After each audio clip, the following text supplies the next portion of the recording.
D learners, it's your girl, Lady D of DTalford Training Solutions, here today to talk to you about the idea of stress and burnout. So, I want to come to you guys and just kind of talk to you about what it's like being in the early childhood field or even in kind of like the social work case management field and getting stressed to the point where you're just burnt out with what you are doing for a career. So I have this training that I do in the state of North Carolina. It's called Avoiding Stress. And I do this training for early childhood educators and school age educators. And I just wanted to share with you what is stress, what is burnout, and some signs and symptoms that you should be aware of just so that you can know your own self and your own body. Is this something I should still be doing? So let's get right in. Stress. Stress is a negative concept that can have an impact on one's mental and physical well-being. External stressors can be moving. Who has ever felt stress of moving? I know I have, moving from one home to another, especially the reasons around a move. If it's financial reasons, that's even more of a stressor. Job changes. We know early childhood education, we know when you work in case management, you are constantly, the turnover is crazy. Things are always changing on the state level. So job changes, death. We as adults have to deal with the death of loved ones, the death of parents, and some people even have to deal with the death of children.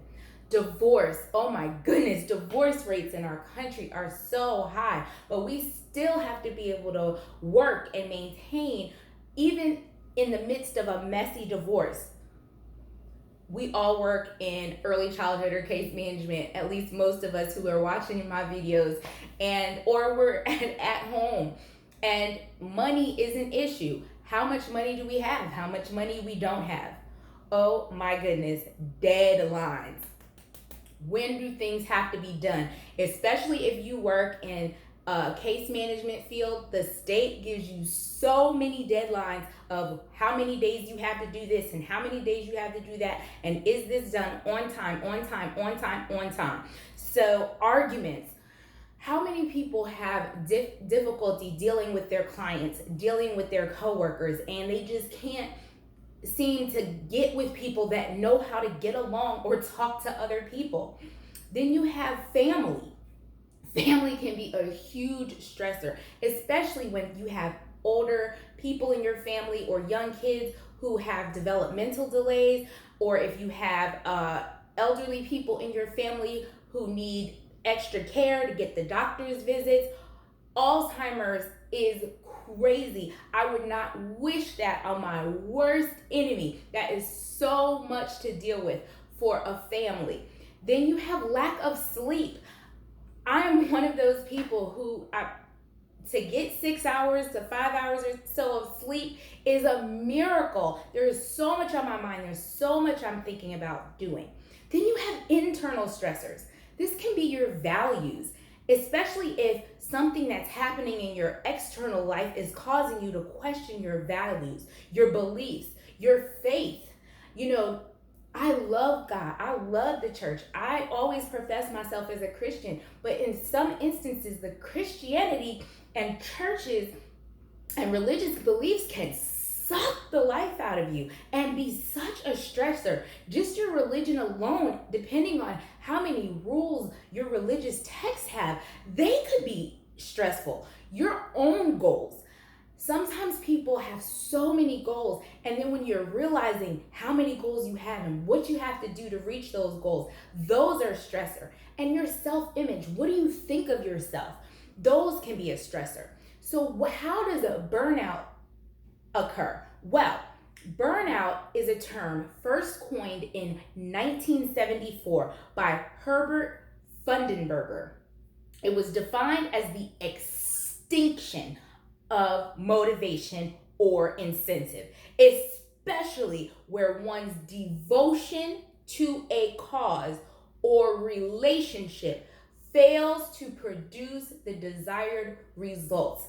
Most of us do not go into education, do not go into social work or case management types of positions because we are thinking we are going to be billionaires. We go into it because we have a passion, either for teaching people, for helping people, for doing some kind of moral reason that we want to go into this field, some kind of passion for it. But when life happens to us and things change over time, it causes us to feel like, oh my gosh, this thing that I used to love and I used to do because I love, now I just can barely open my eyes in the morning and walk into that freaking building. And I know not all of you feel that way, but there are many of you who are listening to this video right now and you are feeling those things. So what are the factors? What is causing stress and burnout? You've got work-related factors, unclear requirements, impossible requirements. I always say, when I was a 2-year-old teacher, how in the world do you expect me to get 18 children from outside to inside with hands washed and sitting at the table to eat while my co-teacher is preparing plates without them touching anything, without them going off and starting to play with toys? How is it? I am not a magical person, but those are the requirements in my state for early childhood educators. High stress times with no downtime. When I was in a childcare facility, when I was teaching in a childcare facility, there were only so many teachers on staff based on the budget. That was so difficult because sometimes people would be sick, out with the flu, out with stomach viruses. You have to work extra hours. You can't get off if you need to. Your supervisor is saying, well, how sick really are you? Can you still come in? I mean, that is a high stress. There are some social workers and case managers who never take off work because they are so afraid to leave their clients because it's like, they need me so much. Big consequences for failure. I definitely, when I was a child care director, I knew exactly what that meant. What is a big consequence for failure? Well, if you don't have your sanitation in order, you can lose your license in the state of North Carolina. If you get too many violations by the state, you can lose your license. For in case management and social work, what if you think a parent is fit and you're attesting to that and all of a sudden that child dies in their parent's care or gets abused? That is a big consequence. That's huge. So, big consequences for failure. Lack of personal control. I tell people all the time, I don't make the rules. I just read them, interpret them the best I can, and try to follow them. Lack of recognition. I talk about this in another video. People that are in the social work field and education fields, we are not those that are highly recognized. If anything, there's a lot of times where parents and clients just look at us, sometimes even as the bad guy, depending on what the situation is. Poor communication. It takes people a long time and a lot of effort to learn communication skills. I remember, just situations where they just went all the way wrong because someone interpreted what I said in a way that I didn't even mean. And it's just so frustrating to have poor communication with people, with parents, with clients, with just the people that you're working with and interacting with. We already said it, insufficient compensation. The state, child care centers, everybody is on a budget. And sometimes the government dictates how much each program gets. And for some programs, you have to be able to write and ask for grant money and beg people for money and go to your county commissioners and say, please, we can afford another position. Or you have to negotiate with your corporate office and say, please, can we get another teacher position?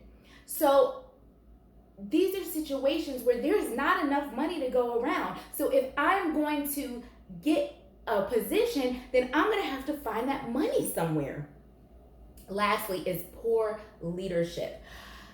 I cannot tell you how many times where I have been in a situation where I felt like, How is this my leadership team? How are these the people that are making decisions? Now, I'm not going to say that I've always felt that way, but I have definitely been in situations where I felt like leadership was being dictatorial and just constantly telling me what to do and never asking my opinion as the person who does the work.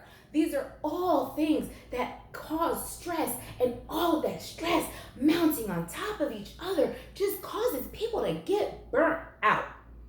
So that's work related, but look at lifestyle. You've got too little social support, no time for hobbies, too little sleep, too little time off.